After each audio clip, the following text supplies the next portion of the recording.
पक्षानं जर आदेश दिला तर वरळीतून लढणार अशी भूमिका घेतली आहे सचिन अहिर यांनी. पण आपण गल्लीच नाही राज्याचं राजकारण करायला आलेलो आहोत असंही ते म्हणाले. न्यूज 18 मराठीला दिलेल्या मुलाखतीमध्ये विधान परिषदेचे उपसभापती सचिन अहिर यांनी या संदर्भात भाष्य केलंय. यावेळी त्यांनी ठाकरे आणि शिंदेमधील कार्यपद्धतीवर भाष्य केलंय. बघूयात.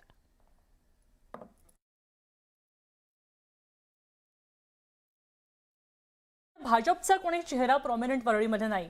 जर पक्षाने आदेश दिले तर आदित्यच्या विरुद्ध तुम्ही लढणार का? नाही बघा, पक्षाचा आदेश आला किंवा पक्षाने जर भूमिका घेतली तर ते काही बोलू शकत नाही. पण पक्षाला मलाही विचारावं लागेल ना. शेवटी माझी इच्छा पाहिजे, माझी तुम्ही होकार पाहिजे. देणार की नकार देणार?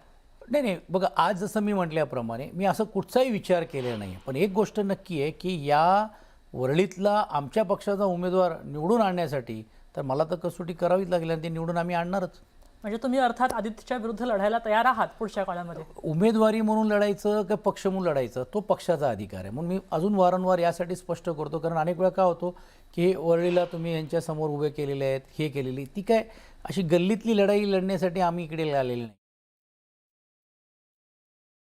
एकनाथ शिंदे ज्यावेळी गेले तेव्हा तुम्ही गेला नाही, तुम्ही आत्ता गेला. तुमचा विश्वास बसत नाही का शिवसेना पुन्हा सत्तेत येईल उद्धव ठाकरेंची? नाही, एक मला सत्तेवर येईल की नाही हा नंतरचा भाग आहे. पण जो रिवायवल करून घेऊन आपण जे लोकांच्या पर्यंत पोचलं पाहिजे किंवा तो त्यांचा जो ते संघर्ष म्हणून घेऊन आपण ते केलं पाहिजे कार्यकर्त्यांच्या माध्यमातून, त्यात नक्कीच ही कमतरता आहे असं कोण नकारता येणार नाही. म्हणजे हे स्पष्टच बोलायला हरकत नाही. अर्थात त्या तुलनेतून ज्यावेळी आपण एकनाथ शिंदेंकडे बघतो तर त्यावेळी त्यांची कामाची व्याप्ती, काम करण्याची जिद्द, आता ते आज ॲडमिट झाले का, कारण तो 24/7 ज्याला आपण म्हणतो काम करण्याची क्षमता, मग श्रीकांतची कार्यकर्त्यांबरोबर जाऊन इंटरॅक्शन म्हणा, हे म्हणा, ती कंपेअर अपील केली ते होईल.